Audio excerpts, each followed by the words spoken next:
In the UFC, hype builds legends, but it also creates the biggest bust the fight game has ever seen. Some were overhyped by the fans, some by Dana White himself, and some just couldn't handle the heat once the cage door closed. This is the 7 levels of UFC busts. Level 1. The early hype machines. Every few years, the UFC finds a new chosen one. The good looks, the big smile, and a highlight reel that screams superstar. But the sport doesn't care about storylines. It cares about skill. Sage Northcutt was the perfect example. A teenage karate prodigy with abs carved by angels, hand-picked by Dana himself. The UFC built him up as the next GSP, but when the competition got real, Sage got folded like a deck chair. Then there's Eric Silva. Once labeled the next big thing from Brazil, the UFC pushed him hard. Explosive, entertaining, young. But his inconsistency was legendary. For every win, there was a knockout loss that sent him back to square one. And then there's James Vick, the Texecutioner, a man who talked his way into the spotlight, only to be violently silenced when the knockouts started piling up. These fighters remind us that hype can take you to the octagon, but only substance keeps you there. The early hype machine burns brightest, right before it burns out. Level 2. The one-dimensional fighters. MMA is chess, not checkers. And if you only bring one piece to the board, you're doomed. Some fighters rise fast because they're exceptional in one area. But when that specialty stops working, everything collapses. Paulo Costa was built like an action figure and fought like one. He overwhelmed his early opponents with pure aggression and raw power, walking through punches like they were mosquito bites. But the moment a tactical striker like Israel Adesanya refused to brawl, Costa froze. He had no plan B, no adjustment, no evolution. The same intensity that made him terrifying became the reason he unraveled. And then there's Edson Barboza, one of the most technically beautiful strikers in UFC history. His spinning kicks could end fights in seconds, but his Achilles heel was always the same: wrestlers who could drag him into deep water. Once the fight hit the mat, his brilliance vanished. Every loss felt like deja vu. Same blueprint, same mistake. This level represents fighters trapped by their own strength. They mastered one art so completely that they forgot to learn the others. In a sport that evolves by the second, being one-dimensional is the slowest kind of death. Level 3. The overconfident trash talkers. Confidence sells fights. Arrogance ends careers. Mike Perry became a fan favorite with his raw energy, wild power, and chaotic personality. But his confidence quickly turned into self-destruction. The chaos outside the cage began matching, and then surpassing what happened inside it. Kevin Lee talked like he was the future of the sport, calling himself the next GSP. He had the athleticism, the mic skills, and a massive win over Edson Barboza that made people believe. But the moment the lights got brighter, his fight IQ vanished. Weight issues, poor decision-making, and mental lapses turned his potential into frustration. And Darren Till, the Scouser, who thought destiny was on his side.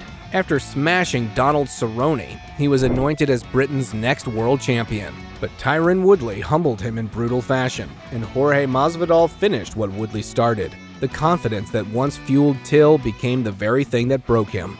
This level is reserved for fighters who believe their own headlines. They didn't just lose fights, they lost touch with reality. If you're enjoying this breakdown, make sure to subscribe and comment below. Which fighter do you think had the biggest fall from grace in UFC history? Level 4. The weight cutters. This is where careers go to die. Not inside the octagon, but on the scale. Weight cutting has ended more promising careers than knockouts ever did. Johnny Hendricks was once a destroyer, knocking out John Fitch, pushing GSP to the brink, and winning the welterweight title. Then came the cuts, the exhaustion, the missed weights, and the soft midsection that replaced his once iron body. Anthony "Rumble" Johnson started his UFC career as a welterweight. Yes, you heard that right, cutting down from over 220 pounds. He missed weight so often that the UFC eventually cut him. Only when he returned at light heavyweight did we see his true potential. And Aspen Ladd, one of the most promising prospects in women's MMA, became a symbol of dangerous weight management. The footage of her trembling on the scale told the whole story. Her body had given up before the fight even began. This level exposes the ugly truth of MMA. Fighters break themselves for an advantage that often destroys them instead. In the end, the scale wins more fights than anyone else. Level 5. The UFC Experiments. When CM Punk walked into the octagon, it wasn't about rankings or merit, it was marketing. A global name from WWE with millions of fans and a heart full of courage, but no fight background. The moment he touched gloves with Mickey Gall, the illusion shattered. His body language screamed rookie. His timing was non-existent, and his debut turned into a public lesson on how brutal MMA really is. Then came Greg Hardy, a former NFL defensive beast. On paper, he was the perfect reclamation story. Athletic, explosive, redemption arc ready. But once the octagon door closed, all the NFL explosiveness meant nothing. He fought emotionally, gassed early, and melted when opponents refused to be intimidated. Every loss chipped away at the UFC's PR gamble, and James Toney, the boxing legend who thought his hands could save him from a double-leg takedown. He barely lasted 4 minutes against Randy Couture, proving once again that MMA isn't a crossover sport. It's a completely different world. These fighters weren't villains, they were experiments. The UFC wanted to see if fame, power, or elite skill in other sports could conquer the octagon. The result? Proof that you can't fake the grind. Fame might sell pay-per-views, but once the cage door shuts, it's truth or tap out. Level 6. The Dana Favorites.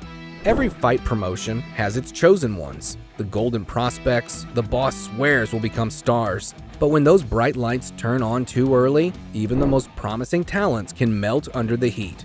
Paige Van Zant was the ultimate UFC poster child. She had charisma, looks, and a style the company could market to casual fans.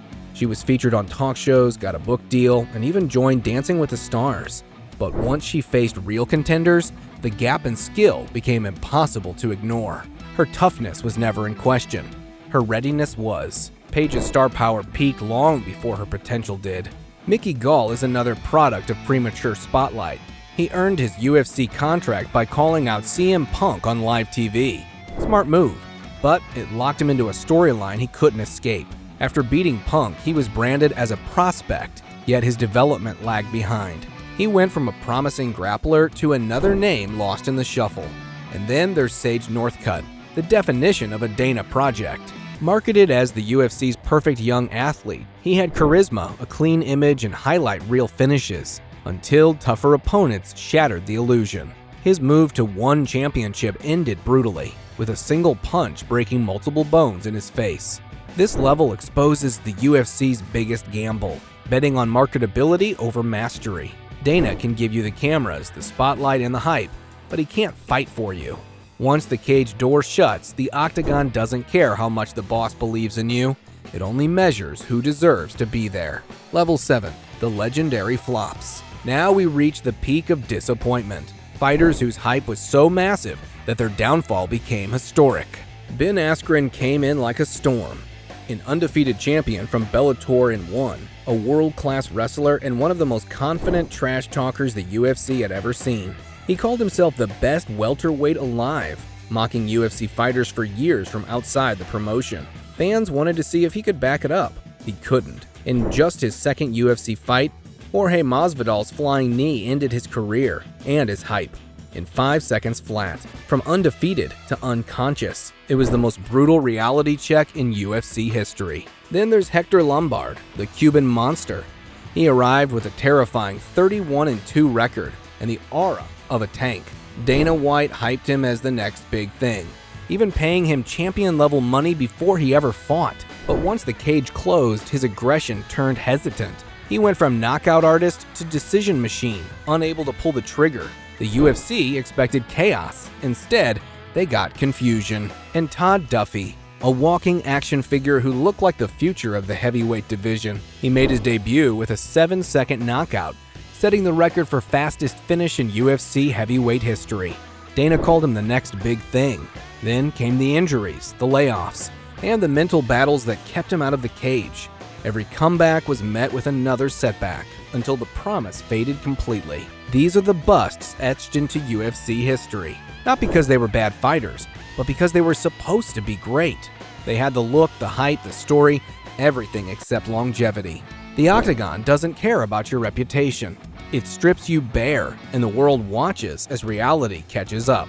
This is the final level, where hype turns to heartbreak, and legends are born for all the wrong reasons. Every one of these fighters chased greatness, but in the UFC, dreams collide with reality fast. Some were victims of hype, others of timing, and a few of their own ego. But every bust leaves a lesson behind.